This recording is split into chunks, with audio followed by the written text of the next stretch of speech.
is my biggest passion is saving people time. Why do people use SEO tools? I mean, when it comes down to it, you could conceivably do most of the things manually, but there's so much that could be done. What we always say, we're like, get rid of all the busy work. Let computers do the things that computers do best so that humans can focus on things that humans do best. And things like building reports or just like slogging away, visualizing data, stuff like that, that's not a good use of your time. What we want to get people back to doing is, delivering real value for their stakeholders, improving the SEO on their site, and let your tool handle anything else that's going to save you some time.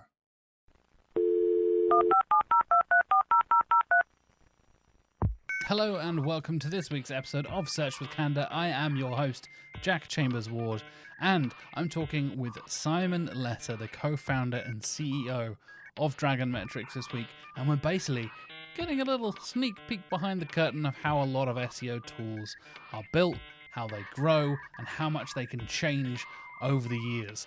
I found this a really interesting conversation. I've seen a little bit of it here at Candour with what we do at Also Asked, but actually picking Simon's brain with his more than a decade of experience building Dragon Metrics and basically discussing the ins and outs, the thought processes, the guidelines, all that kind of stuff. Basically thinking about what the users need, what they actually want. Are they the same thing? Is what people are asking for the same thing they actually need in terms of features and functions and all that kind of stuff? It's really interesting for me as a user of SEO tools to get that little behind the scenes look, and I think you'll find it really, really valuable as well. It's a really interesting conversation. Before I get to that, I'd like to give a quick little shout out to Brightlocal, who are doing their upcoming virtual conference on the 12th of September called Local SEO for Good. It's all for charity. That's why I want to give them a shout out. I think Brightlocal are doing some great work. There's some fantastic people over there. We've had guests from Brightlocal on the show before as well, and just wanted to give them a quick shout out basically. If you want to go and check out Local SEO for Good, it's not just local SEO stuff. It is a wide range of things across the day. Like I said, 12th of September 2024. I'll put a link in the show notes if you want to go and check out Local SEO for Good as well, so you can go and check that out. Click the link, buy your tickets. All of the money goes to charity. They even disclose which charities it's going to. So go and check that out as a fully disclosed list and all that kind of stuff. And there's some fantastic speakers, including former guests and friends of the show, Claire Carlisle and Miriam Jessier, two of my favorite people, two of my favorite speakers in SEO, will be doing amazing conference speaking basically at Local SEO for Good. So please do go and check that out. Check the link in the show notes if you want to go and buy your tickets. Support a great cause. Huge shout out to Brightlocal for what they're doing.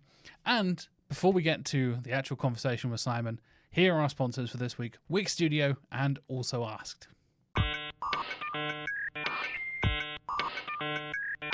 The first sponsor for this week's episode is Also Asked. You can go to alsoasked.com and check out this fantastic and unique intent research tool. As we probably already know, search intent is at the core of everything we do as SEOs. Even if you're not directly working in content, understanding what your users are trying to achieve through their searches is still pretty important. I think we can all agree. On top of this, Google has told us that it takes up to 9 searches for users to complete their goals. This can be a pretty hard picture to capture, to be honest, with traditional keyword research tools. So what if you could get hold of up-to-the-minute questions that users have asked that have been clustered by intent by Google themselves? Well, that's exactly what Also Asked actually does. Also Asked mines and organizes Google's People Also Asked data in real time, showing you the next most likely question your searchers are going to ask. Best of all, it's completely free. You don't even need to create an account to try out Also Asked. Of course, if you do find it useful, there are paid options as well. We have the free, we have the light, and we have the pro options in terms of accounts that you can subscribe to. At the touch of a button from these accounts, you can download not only the questions people are asking, but also the answers Google has selected, the website URLs, and the titles that are ranking for those answers as well. Also Asked has the world's only API for People Also Asked data, meaning you can combine this data you're pulling from whatever questions you're asking directly into tools. You can combine it with things like ChatGPT to really supercharge your content briefs and transform the way you write content at scale. Go to alsoasked.com and check out this fantastic intent research tool today. Our sponsor for this week is Wix Studio. the web platform that gives agencies and enterprises the end-to-end efficiency to design, develop, and deliver exactly the way they want. Whether you manage 10 sites or 1,000 sites like some agencies do, here are a few things you can do from start to finish in less than 2 minutes on Studio. You can set up native marketing integrations with Google, Bing, and more in just one click. You can save so much time by reusing custom templates, widgets, sections, and design libraries across all of your sites, instead of having to build them from scratch each and every time. You can easily create seamless handovers by adding tutorials, guides, and more to your client dashboards. And speaking of dashboards, you get a full 360 view of all of your projects from one workspace with total control. And whether you're working on your site with fellow SEOs, developers, other marketers, you're able to work on the same canvas at the same time with all of your team members. And of course, you'll be able to leverage some of the best in-class SEO defaults such as server-side rendering and automated structured data markup across all of your Wix sites.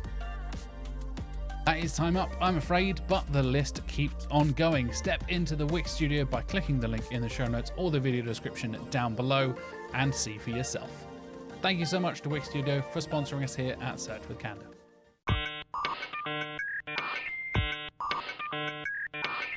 My guest for this week is the co-founder and CEO at Dragon Metrics. He has more than 15 years of experience in SEO and is also fluent in both Mandarin and synthesizers. Welcome to the show, Simon Lesser. Hey, Jack, how's it going? Oh, you'd appreciate the little sneaky addition to the end of your intro there. Yeah, it's great. Love it.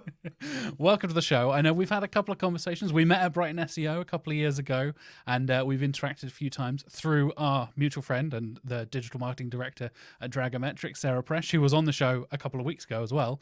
And it's really great to finally sit down with you, have a proper conversation, and pick your brains all about what you've learned over the last decade of building SEO tools, because that is something I know very little about, and I assume probably most of our audience don't know much about it either.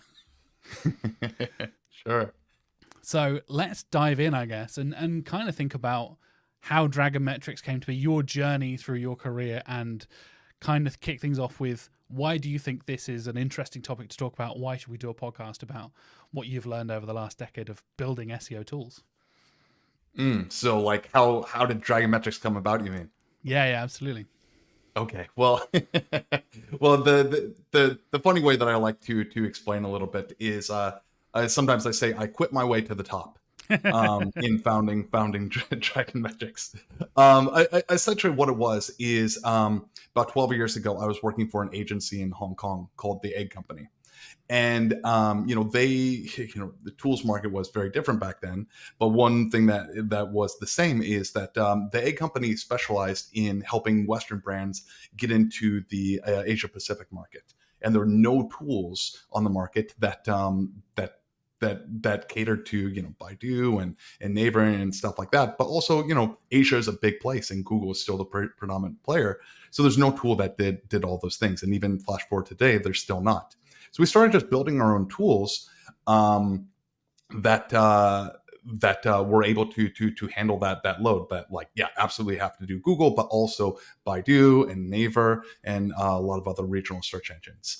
So we started doing that, and then we're like, hey, this is getting pretty good. We tried to sell to our competitors, and they're like, yeah. So we ended up spinning it off to its own company, basically. And when I say I quit my way to the top, essentially, like, there were some life circumstances that I had to. We started in Hong Kong, but I had to move to Boston. But it was just supposed to be for 1 year. So I'm like, hey, my boss, now co-founder at the time, because I was just working for the agency, I said, I gotta quit. I gotta go to Boston for a year. He said, don't quit. Why don't you just do the SEO stuff or the SEO tool stuff on the side? Because I was still like an account manager at the SEO agency. The SEO tool stuff was just like a part-time gig. He's like, so just do the tool stuff for a year and then come back. And then after a year, I'm like, listen, I'm going to New York. I'm not coming back to Hong Kong. I got to quit it. And he said, don't quit. How about we just spin it off, make it its own company? You'll be CEO. and you can just run it. I said, well, that sounds lovely. Let's do that. So, just quit my way to the top. And every time I quit, the deal kept getting better and better. And so I say, that's how I accidentally founded Dragon Metrics. Nice. And here we are 12 years later and going strong. Yeah, I think it's a common thing for a lot of like startup people where they will finally leave the day job. Like you start off kind of doing little bits on the side and you start kind of dipping your toes in something. But I love that just that top quote of quitting your way to the top is such a great way of thinking about it. And I think a lot of people kind of have that similar kind of experience where you have to finally pull the trigger, and a lot of people go freelance or start their own company or whatever it is, and like I said, you kind of start off dipping your toes in it when you're at another full-time job. But I love the that sounds like a great idea. Like, yeah, let's do that. Let's screw it. I mean, software is really my passion. I started coding when I was like 10 years old and stuff Wow, like that. yeah. And of course, I've been doing SEO since 2007. But I think that I'm better suited to the tool side of things than the agency side. And so there was just the perfect factors that came together. I'm like, this is what's perfect for me. Yeah, I think that makes a lot of sense. And I like where a lot of us try and find our little niches in the SEO industry, right? Where so many people go through the agency process, go through the in-house process.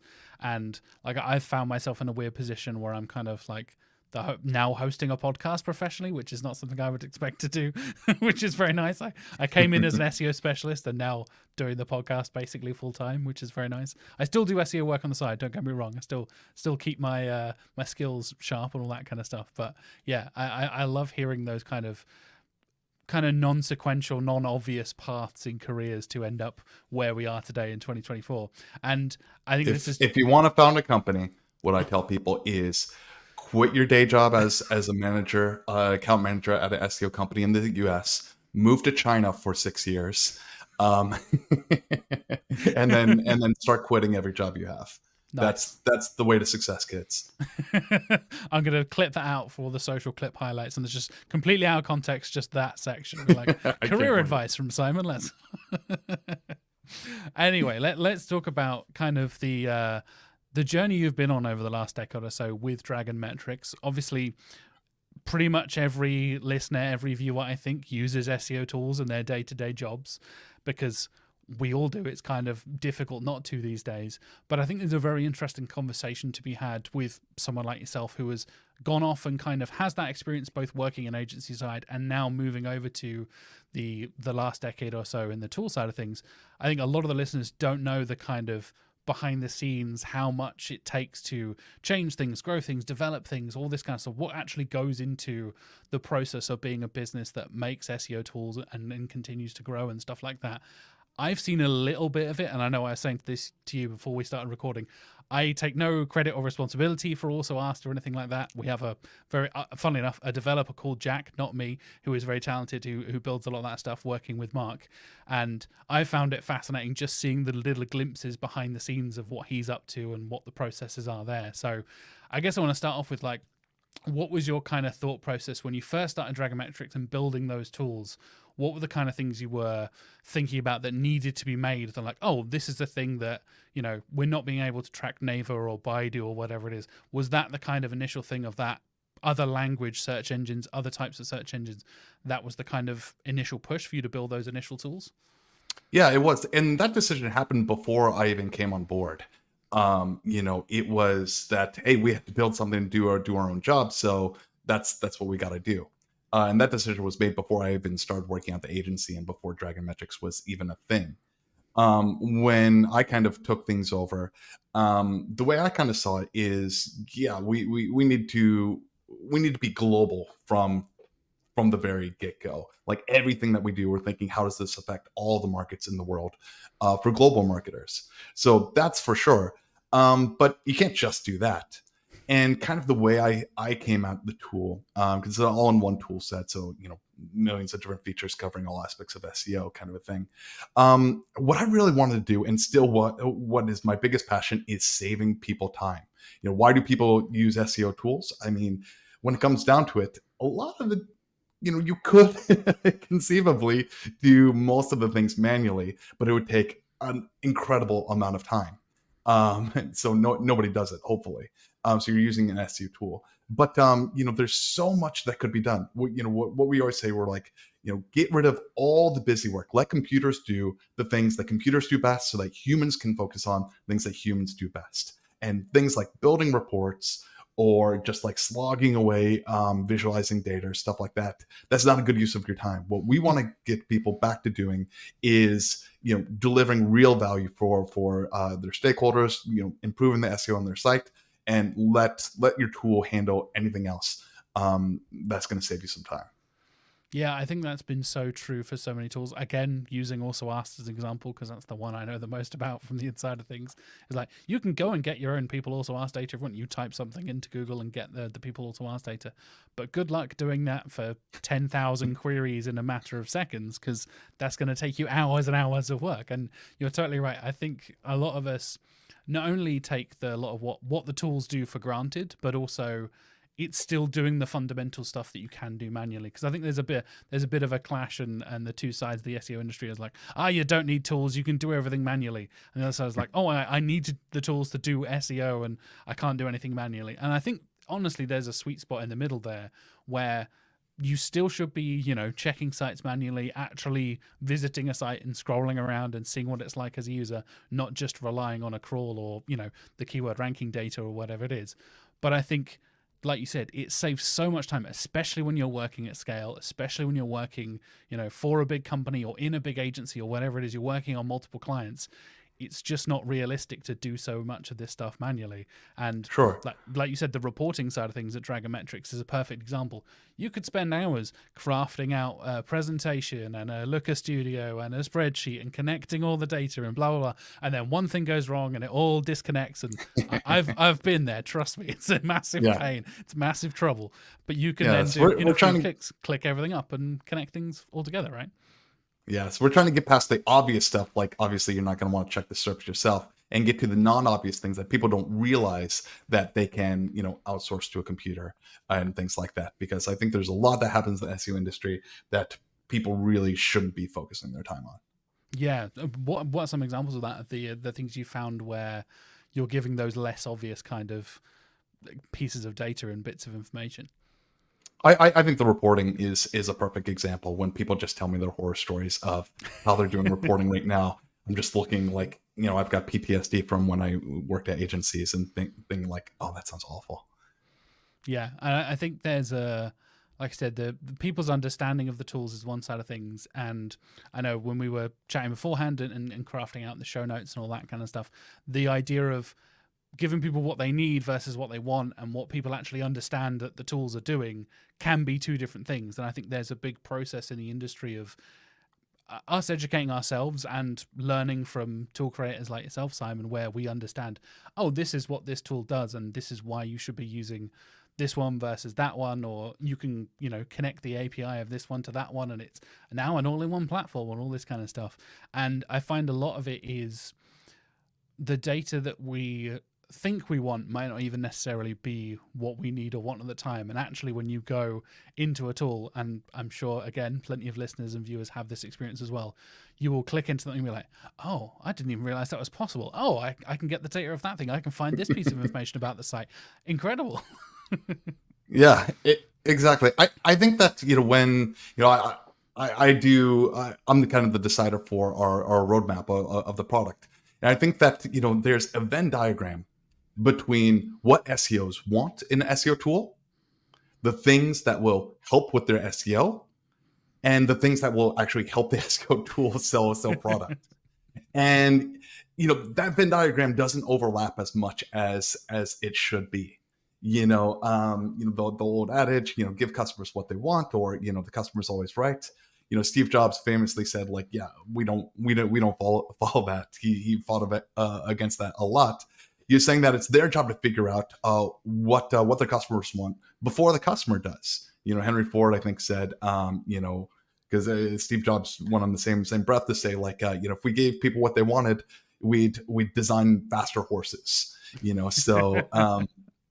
Yeah, what a lot of people, think they want is not, because we've done it before. There's a high-paying client. They say, "Gotta have this feature," and we develop it, and then they're like, "Oh, actually, that's not that useful." We're like, "Yep, Yeah, we know. We did warn So you. we're balancing.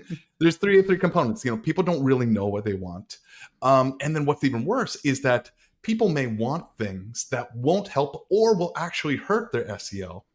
And the worst thing is that sometimes that will actually help SEO tools, help their sales if they develop features like that. So I think that SEO tool vendors have a lot of responsibility. They need to balance creating features that will help them sell product, but also not let people shoot them in their customers shoot themselves in the foot. Because like a lot of people really put, in my opinion, too much trust in their SEO tool, and they say, "Why did you do that?" Well, my SEO tool told me to do, without even taking a look at it. And they're putting their livelihood, their sites, on the line. And we don't take that lightly. So that if somebody says, "Hey, I want this feature," and if we just develop that feature, we're going to win this big sale, but it's going to tank their SEO. We have to make an ethical kind of decision on, like, are we actually gonna do that?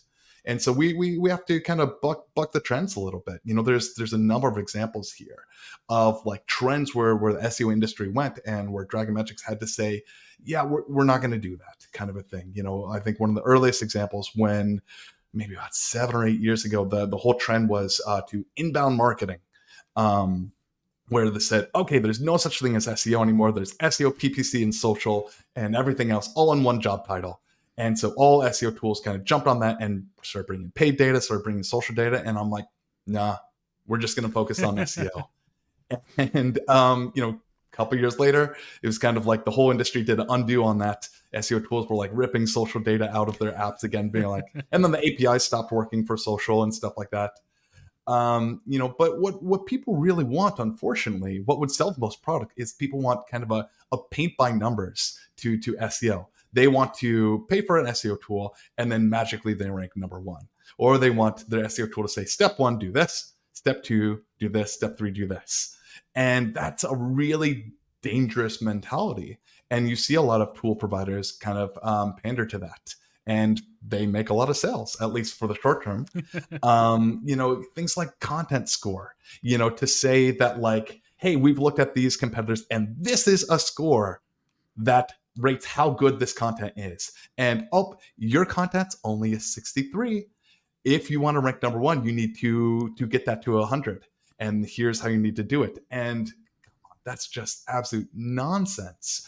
And it really affects people's livelihood. We hear that like content writers get their stuff sent back because they say, oh, my SEMrush content score, the client said, had to be 100. It's like, oh my gosh, like, do you like readability score? Like, that's just like how many syllables in your word? How many syllables in a sentence? Like that. So these content writers are having to enter periods in places where they shouldn't need to go, or add spaces in their paragraphs just to crank up the readability score so they can get paid for that piece of content. It's crazy. Yeah, So that checklist yeah, go side ahead. of things is such a big part of, like I said, I think what people take for granted. And like you said, we all want the kind of like, oh, easy shortcut, like, yeah, you follow these 6 steps and you'll rank number one. But you're totally right that it's nowhere near as simple as that. And as we've seen from the very recent Google API leaks of the 14,000 different elements coming out of there, of like, there's all kinds of mixtures. And I know some people have reacted to that with like, oh, it's 14,000 ranking factors. Oh my God, quick, line them all up and tick them all off for your next piece of content and you'll rank number one. Like, that's not how that works. That is, and we'll get into data in a moment as well, because I think that's a really interesting conversation. But Yeah. like, that is not a checklist for just like, oh yeah, now I have a high authority score, now I have this, now I have that. Like, yeah, problem solved. And I think So we gotta walk that line of yeah. balance. Is if we just tell the customer, you're wrong, we're not going to develop this feature, then people are like, well, I'm going to go to somebody who does, right? And so we have to balance it. So like we're rolling out our content writing assistant next week. Or the following week thereafter. And we do have a score, but we're not calling it content score. There's like disclaimers everywhere that says, you don't need to optimize for this kind of thing. What we're calling it goal completion score, meaning that we've got a whole list of things that you could check on. And we'll check to see, are you achieving the things that you told us that you want to do? Now, of course, we're going to make recommendations based on, what we've seen and what we do, but it's not like do this and then you will rank number one. It's just like these things, you know, are things that you might want to try to do, but it's not saying that therefore your content is good or bad. It's a goal completion score. And that's what we try to balance. And sometimes we have to lose lose the battle. So like the spam links report, that's not something that I believe in. Agreed. People, Agreed. there's limits because people say, oh, I want your spam links tool to be able to spit out a file that I can upload to Google to disavow all these links. And so I want to go in there every week, hit download, and immediately upload to Google. I'm like, please don't do that. Oh my gosh. We will not develop that, but we have to have some spam links thing and just have the right, verbiage around that to make sure that people are not using it in the wrong way. It's finding that balance, right? And I, again, going back, I know it's a hot topic at the moment, that API leak that happened. One of them was like bad link score or something like that, and everybody went, see, disavowing works, you need to disavow more links. It's like, oh my god, you just no. But yeah, I think that the data side of things I find really interesting, of the way different tools, like you said, will pull in different elements and different parts of even different search engines, let alone all of the Google stuff you have, the Baidu stuff, the Naver stuff, all these other elements coming into it. From your experience, does that kind of thing line up with what people kind of think how data works, or is it a lot more complicated than it first seems? Yeah, not at all. I think it's way more complicated than people expect, and we see this. I think it leads to a lot of issues. Along the same lines as what we were just talking about, in that, I guess, in SEO, we are dealing with, there's no choice. We're dealing with imprecise data, imprecise metrics, ambiguous data sets. And that's just the way things are. And if you treat these imprecise data sets as like word of God, then you're in for trouble. So most of the data is provided by third-party tools because Google doesn't give us a lot of data. At least we have Google Search Console, but it's not. Most of the data that we rely on is from third-party tools, and it's incredibly useful. I mean, I'm not just saying that as an SEO tool owner. I'm saying, like, we all know, like, this data is really good, but it's important to use it in the right way, and it doesn't mean what people think it means. And I think what's crucial for everyone doing SEO, everybody in SEO needs to understand how SEO tools get their data in order for you to understand how to interpret it and how to use it. And we can see just in our support messages and just talking to people that it's clear that most SEOs don't. Even just like so a list of examples of some questions. They say like, oh, I just built a new backlink today. Why can't I see it in Dragon Metrics? Dragon Metrics, I think this is a bug, guys. You're saying, whoa, they just added the link. When? They're like, oh, just like an hour ago. I don't see it in Dragon Metrics.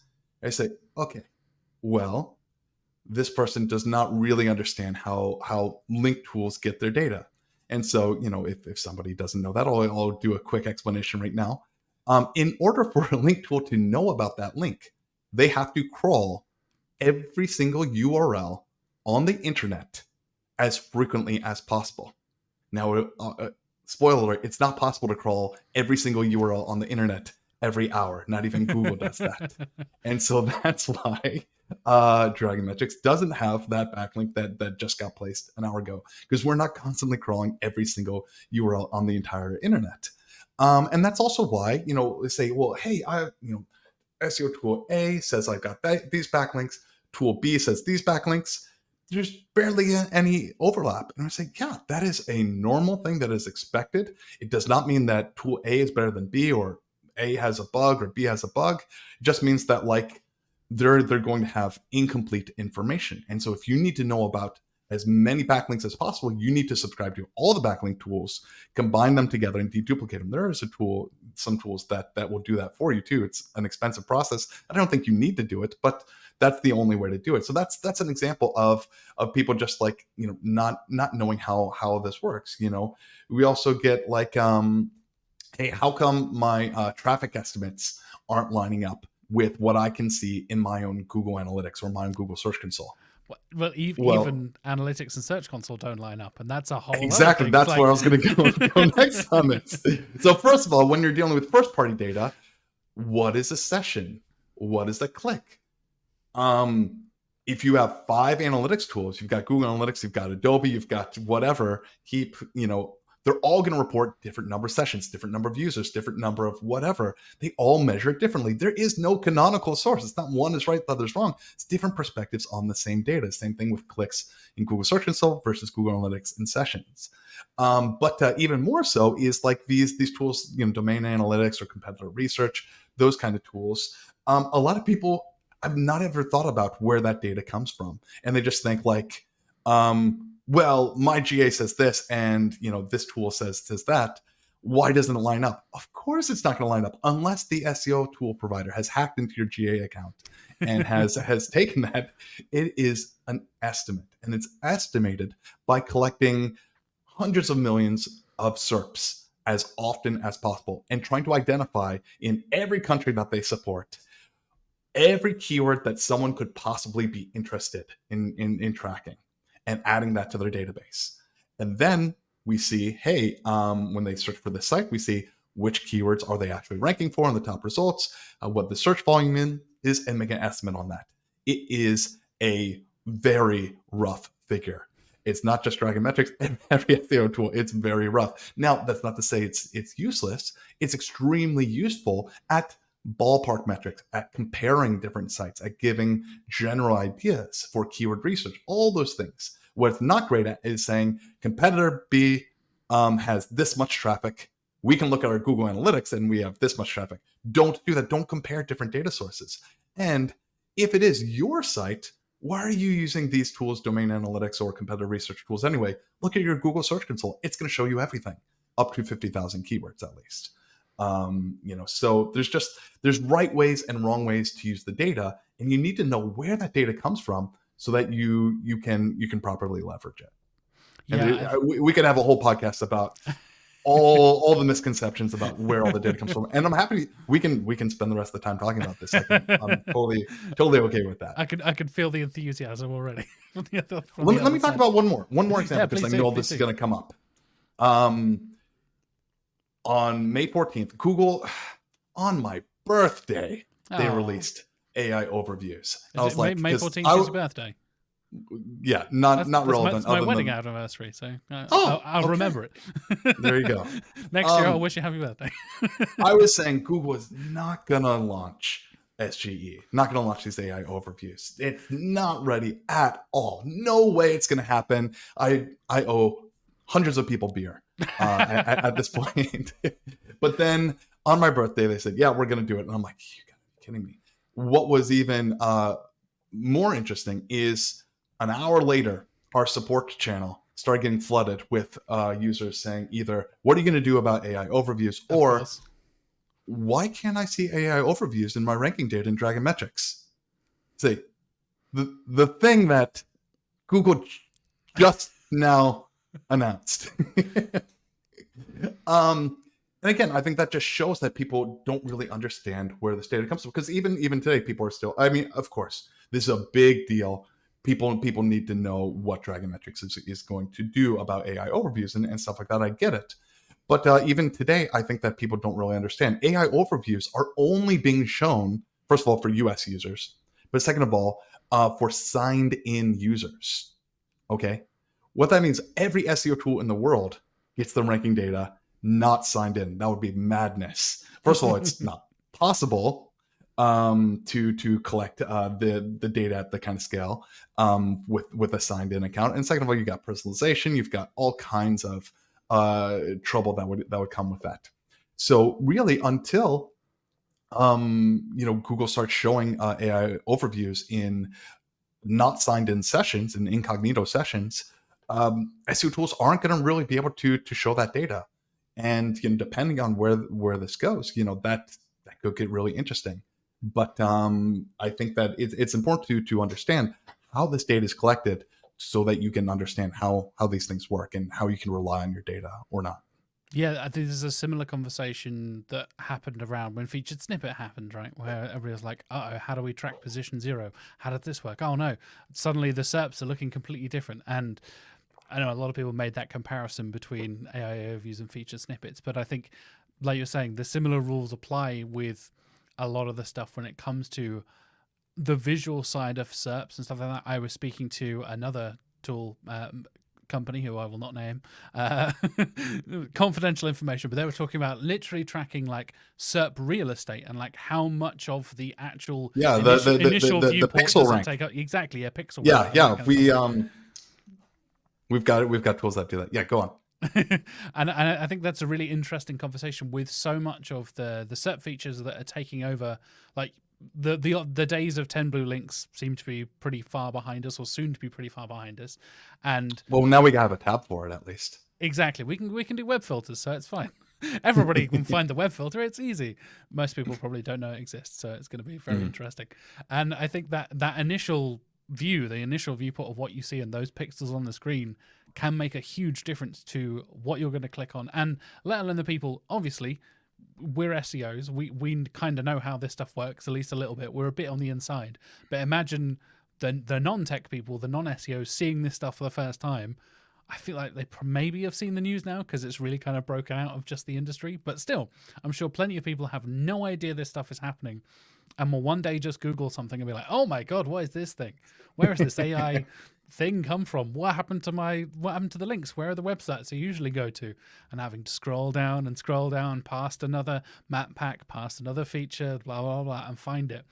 And I find that conversation of how much of the SERP real estate, though, like you said, the pixel rank, how much are you taking up on the screen, to not quite be equivalent to ranking, but I think it's an interesting conversation to have in general, right? Absolutely, absolutely. It's going to. You can never look at just one data point in anything really. In my opinion, looking at the just the straight up ranking position doesn't tell you the whole story. Looking at the pixel rank doesn't even tell you the whole story because maybe something's pushed way far down on the SERP, but maybe it's an images block, right? Images block probably has not a huge click through rate compared to other SERP features. So you need to think about not just where it is on the page, but what other kind of things are above it too. And these are all nuances that, well, human beings don't like nuances. So what I always say is, bring as much data to the table as possible. Look, don't ever rely on just one single metric. Yeah. How much of that kind of goes into, you mentioned earlier, like the choices you're making, especially as the person who was carving out the roadmap there, of the ethical side of things versus what people want versus what actually people need. I think from my perspective, what you said so far is that kind of element of, okay, this industry is changing, and as much as I feel like it's changed a lot over the last few months or so. A lot of people say like, yeah, the best practices still apply and all this kind of stuff. What is that thought process from your end of things? Realizing like, okay, AI is a thing now. We need to factor that in. How much of that ties into then AI overviews are a thing. We need to think about that as well. What has been the process for you over the last, I guess, like year or so, give or take? Right. Yeah. I mean, like I said, I'm gonna date myself when I say I've been doing this since 2007, and SEO is always moving and changing, and that's what makes it such an exciting industry to be in. However, I think that without a doubt, the past 12 months or so have been the most turbulent year that we in every aspect, whether it's from the economy and people reducing marketing budgets or swapping SEO agencies and all kinds of just shakeups. Google algorithm changes, the advent of AI, the shakeups to the SERP, AI overviews, like just in every possible way you can think of, it has been the most turbulent year ever. So that has really been interesting. But in terms of like how we're prioritizing what to do at Dragon Metrics as a company, the ideas still stay the same in terms of how we prioritize features or what we're doing for our customers. And like I said, it's always a balance of different factors. What are people asking for? What's going to help people do their SEO? What do we see is going to be the next big thing that nobody else is talking about? Where can we innovate? Where can we save people time that they don't even realize is a thing? And of course, what's going to sell the product? And then we have to balance it with just like, maintenance and things that just have to be done. And so those questions remain essentially the same, regardless of how turbulent it is. And I think I'm a little bit unique in that I'm right there in a lot of customer interviews and check-in calls and our support messages. And so there's no, we're smaller. Dragon Metrics is much smaller than some of our competitors. And so having the CEO involved in those conversations on a very frequent basis, there's no game of telephone that's going on here. I'm hearing directly from our customers what their challenges are, which obstacles are they facing, what are they freaking out about. There's a lot of fear, uncertainty, and doubt right now. So we want to figure out how can we minimize that any way that we can. And so there's no game of telephone. It's going directly to the CEO and the person who's making the decisions on our roadmap and things like that. And I think that's just kind of our secret weapon of just being so plugged in and being able to respond to the market just like that. Yeah, I think that agile side of it and the innovation you just mentioned as well, that is often what separates one tool from the other for me. When I've name a tool, I've probably used it in the last 6 or 7 years of my career. I have played around and tested and free trialed this, and when I was at this agency, they used that. When I was that agency, they used this, all this kind of stuff. And I find it really kind of interesting to compare specific features and then realize like, oh, tool A doesn't do this thing at all, and tool B has just introduced this new feature that no one else is doing. That's interesting. That's unusual. And I like you were saying there, like that is a factor for you in that thought process of what can we do to innovate? What can we do to be different? You mentioned at the very beginning the fact that there aren't really that many options for us to track things like Baidu and Naver and the other search engines without really digging around and fussing about with lots of other data. Not many of the ranking tools and the reporting tools bring everything together. And is there anything like on the horizon outside of AIO views and stuff like that that you are thinking, without spilling your roadmap out for the listeners and viewers, obviously no confidential documents here, but is there anything you are thinking that like could be the next step in SEO and the next step for the things that you want to see yourself and other tools to do in the future? Sure. Yeah, I would say that we're trying to, because we know our strengths as a company, and I said earlier that Dragon Metrics is much smaller in terms of the number of employees that we have at the company. We see that as an asset. We can do a lot of things. We can move faster than a lot of our competitors, but we also have to understand, when we look at, where we're best, where can we fill a gap that nobody else is doing. And that's kind of how we're thinking about things a lot. There's some tools that are table stakes that, you just have to do because tool XYZ has it, but we look at what we're best at and where we can kind of, fill in those gaps. And that's really what we're trying to do. So without giving away our roadmap, I guess one thing that I would say, what it comes down to is when we're talking, I just had a conversation with a customer last night, and they said, we've been with you guys for 3 months, and we're trying to, basically they said almost these exact words, because this is what I say. They came from SEMrush, right? And they said, we're trying to use your tool exactly like we do SEMrush, and we see now that we've gone through all the stuff that's unique about Dragon Metrics is we can't use Dragon Metrics. There's a lot of overlap, but we can't use these tools in the same way. We need to adjust how we do these things. And people have just gotten so set in their way of doing things. And so that's what we kind of see. That's a challenge and an opportunity, because people get so used to the way that they're doing it. When they come over to Dragon Metrics, they say, oh, I'm going to do it exactly this way. And we say, well, actually, there's a totally different way. It's better in a lot of ways to do it this way. And once they see it, they say, oh my gosh, that's amazing. So we're trying to kind of navigate that niche in there and give people, really innovative features that they haven't seen before. We just a few months ago we launched a keyword clustering tool called Tag Assistant, and that really just kind of takes all the pain out of taking this huge data set and putting into clusters and segments and being able to visualize that data and take it so much further than looking at a keyword by keyword basis, which makes no sense, or at a all keyword level, which makes no sense either. But taking away that pain point of having to put keywords into segments manually, which nobody wants to do. Yeah, I love keyword clustering. I've used a few tools for that in the past as well. And I find as we shift more towards that kind of thing, like you said, rather than looking at it in a very granular way or in the huge, bigger picture way, there is a sweet spot in the middle there where you can get a kind of idea of the kind of topical clusters you're building out, the kind of keyword clusters you're building out. And I think that is where a lot of people are thinking in terms of their content creation, their pillar pages, all that kind of stuff. And like you said, a few years ago, we would just be looking at how many total keywords does the domain rank for? You're like, 10,000, 15, I don't know. Like, what does that even mean? And then you're having to filter the pages and work out all this stuff. And yeah, clustering, I think, is something a lot of people underestimate and don't use enough. Or who are our SERP competitors at a site level? And we say, whoa. At the site level, who cares? That's not how competition happens. Competition happens at the keyword, at the query level. Every single query has different URLs that you're competing with. That's not possible to look at it that way. So that's why our competitor discovery tool works on a tag basis, meaning that all your different segments will identify the top 50 competitors for each individual segment.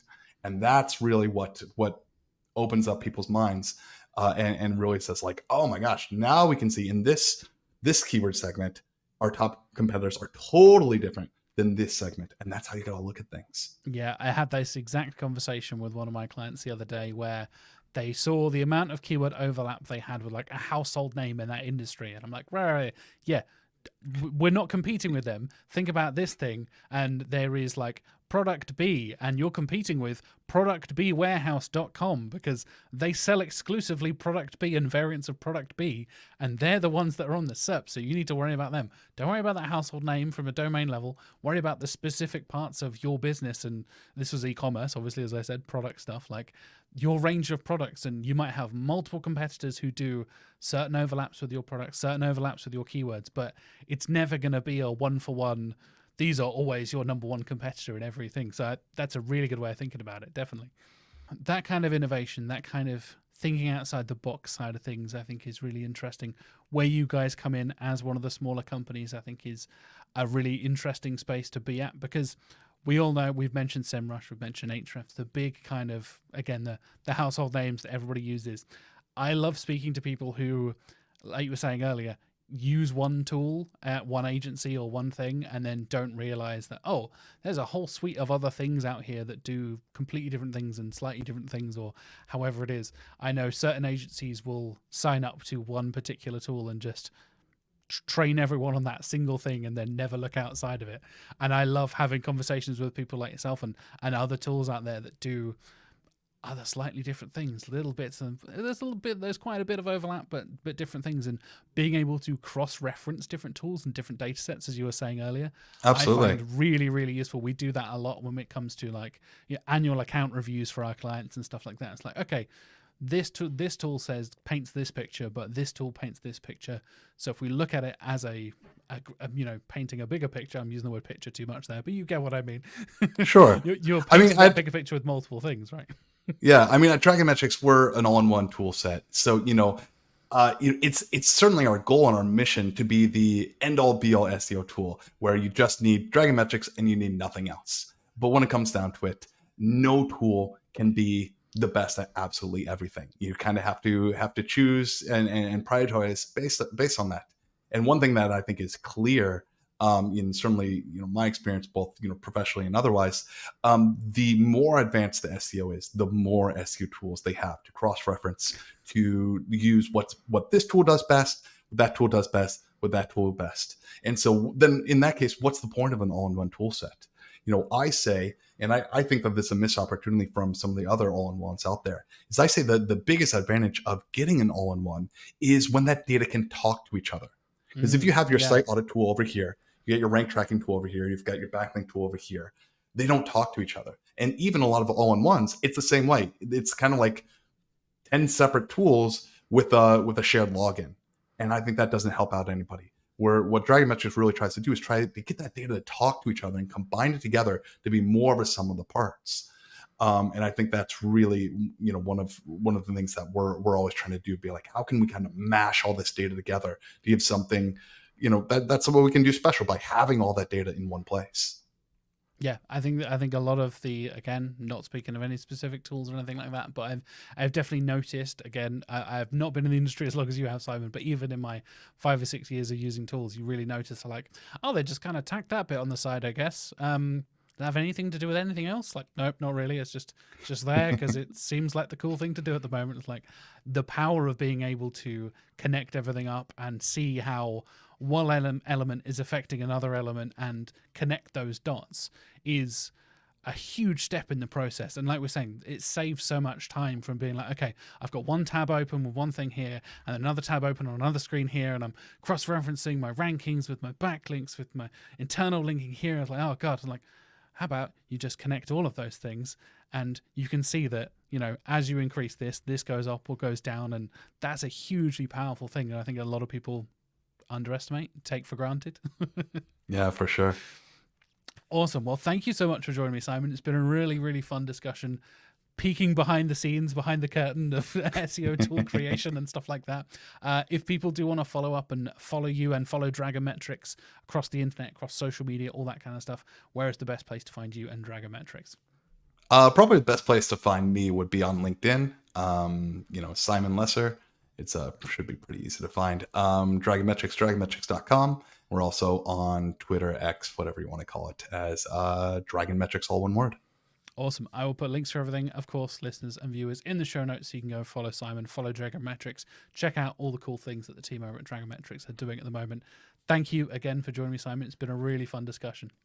Thanks, Jack. It's been a lot of fun.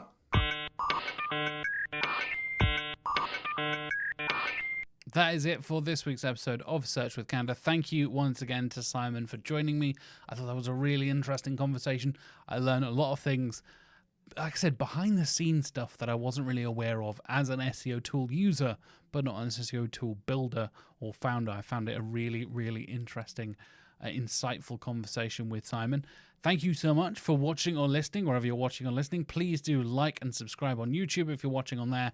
Please do give us a 5 stars, share us around on Spotify, all that kind of stuff. Share us on social media, clip out your highlights, all that kind of stuff. Spread the word of Search with Canada and help us grow here in 2024. We're getting some amazing feedback, so thank you so much for everybody who is sharing us on social media, giving us reviews, giving us likes, leaving comments on YouTube channels, and all that kind of stuff. It's hugely, hugely appreciated. It makes all the work I put into editing, interviewing, all that kind of stuff, and sitting here in the little Canada studio, the little box cupboard, and it gets pretty warm in here. It's the summertime here in the UK, and it is humid, and this room has no windows. I'm trapped in a little box that is the Canada studio. So I hugely appreciate all the support you can give us, all the work we put in, and all that good stuff.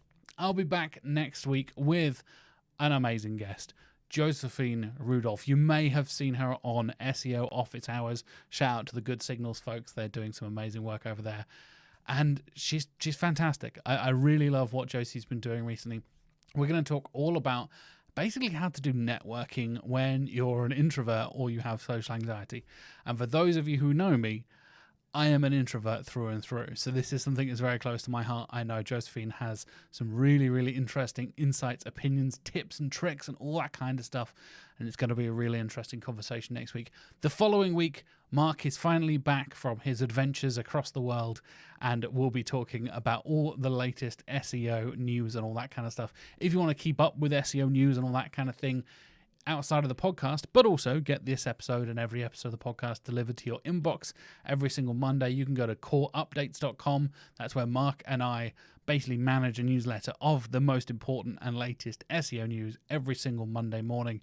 It includes this episode of the podcast. Every single week you'll get a new episode of the podcast delivered straight to your inbox. That's basically another way, so you, even if you're not subscribed on YouTube or not following on Spotify, you can get it delivered straight to your inbox there as well. Of course, I'm back every single week. We're plowing on through the rest of the year. We've got some fantastic guests coming up. We've got some really interesting topics, and I'm really excited for what we've been working on for the rest of the year as well. I've got some very cool special episodes coming up. you know the Halloween special will be coming up in the not too distant future. Because like I said at the start of the show, we're already halfway through 2024. That's crazy. That's blowing my mind. Anyway, I'm rambling. Thank you so much for watching. Thank you so much for listening. Go and check out everything I mentioned. Links in the show notes for everything. If you want to go and check out the show notes, go to search.withcanda.co.uk or look in the comments, the pinned comment and the description below there, and go and check everything out I mentioned, from our sponsors to Brightlocal and Local SEO for Good, following Simon on all the social media places and all that good stuff. Thank you so much for your support, and I'll be back next week with another fantastic guest. Until then, have a lovely week.